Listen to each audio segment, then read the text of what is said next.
Hey guys, this is Darren with Rogue Airsoft Studios. Sorry for the weird angle. I just recently got back surgery, so I'm sitting on this little comfy couch over here, which is perfect, is because I just unboxed my brand new Polarstar F2. I got this from Airsoft through one of their player kits. They're selling these for about, I believe it was 390 or 400 US dollars just standalone.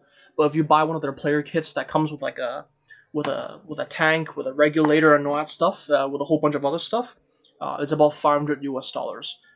So I thought that was pretty cool, and that's the reason why I picked one of these up.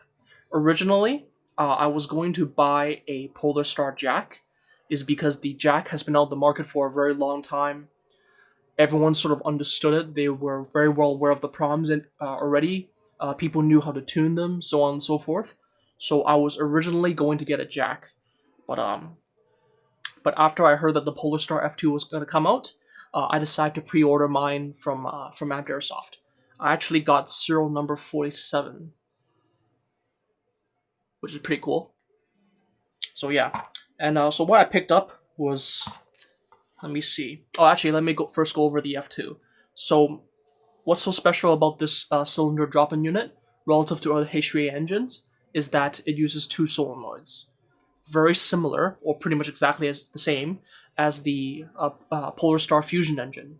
So, in fact, you actually use this Fusion engine settings whenever you use the FCU. They actually tell you to have it on the FE setting for the Fusion engine, since it uses two solenoids also. So basically, this is a scaled down Fusion engine. Also, it has a forward biased nozzle. So some people like that, some people don't. Some whether or not it's forward or backwards. Most of the cylinder drop-in units are backwards. I don't really know if there's a difference between the two, like whether or not one is better for accuracy, uh, or one is not as good, so on. So I don't really know what that argument is about. I don't even really know what are the advantages or disadvantages of one. But just know that this is a forward bias nozzle. I believe sometimes people call it a closed bolt system. So that's quite interesting. And over here, by the way, it does not come with this line. This is an Amped Airsoft IGL, which, by the way, you can actually custom engrave with stuff that you like. So I got Rogue System 087 on the connector area. I guess you can put your name on it if you're that boring. But yeah, so I got the IGL with the snake green color, very very cool. It was a little bit tricky to install, and the reason why is because whenever you see this solenoid over here, so basically when you're turning this area, this metallic area of the line, was touching the solenoid and was rubbing up against it, so it was a little bit difficult to install. I had to be a little bit gentle. I was just basically bending this out like this, so I could, turn it, and then I wrenched it down with the wrench that I came with. When you buy the IGL, it comes with a wrench. Don't lose it. Which is funny because I lost mine. But anyways, that's the Fusion engine. I mean, that's the F2, and the FCU, and this is the trigger board. So for the trigger board, it has two connectors. For the two connectors over here for the two solenoids, and originally, and it comes with the line for the connector for the FCU, and originally it came installed with this macro line, like I said. If I didn't say that earlier, it comes with this crappy macro line that always breaks. I must have seen 50 jillion people break these things on YouTube. I've seen some people in Hong Kong who bought some Fusion engines from WGC.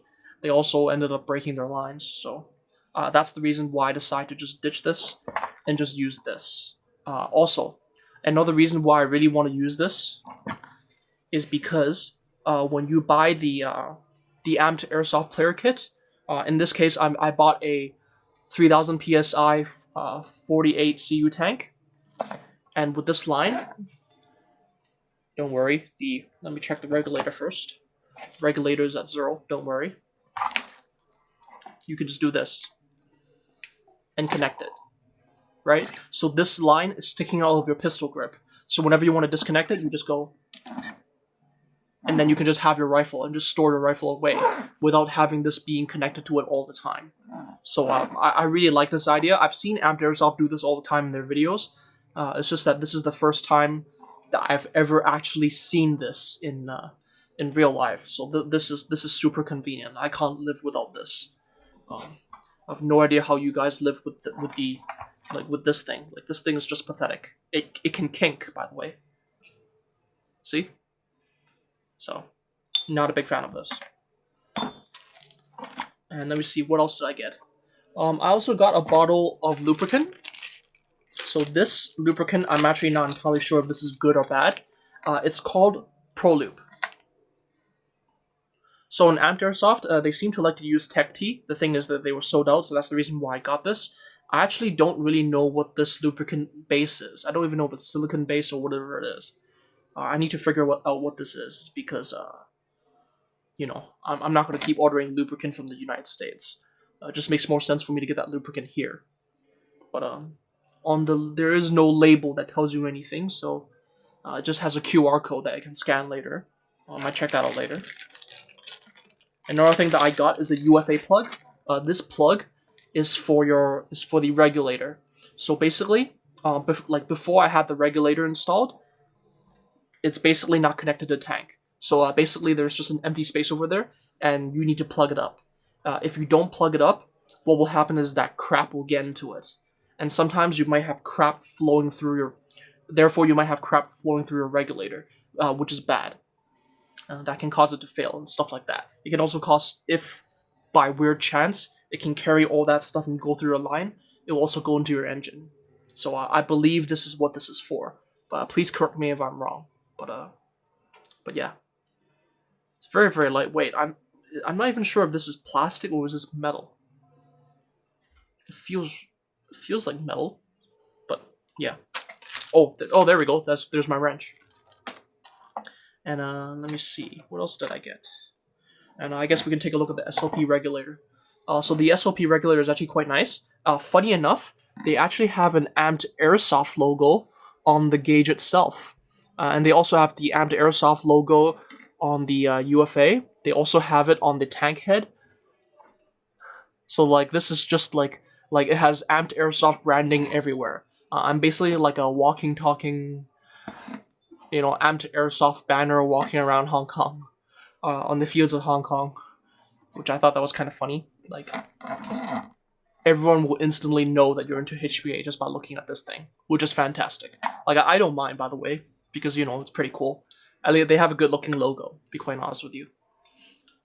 Not that I shouldn't be caring too much about that, but I do care. Anyways, that's it for the video. It's just a very, very random unboxing, or not unboxing, just showing what I unboxed. Because I'll be building this and I'll be playing around with all the crazy settings that you can do with this. By the way, if you have a Fusion engine, there is quite a lot of settings that are sort of a little bit tricky to play with. I've never played with those settings, so that's actually the main reason why I bought an F2, is because I'm just really curious about this stuff.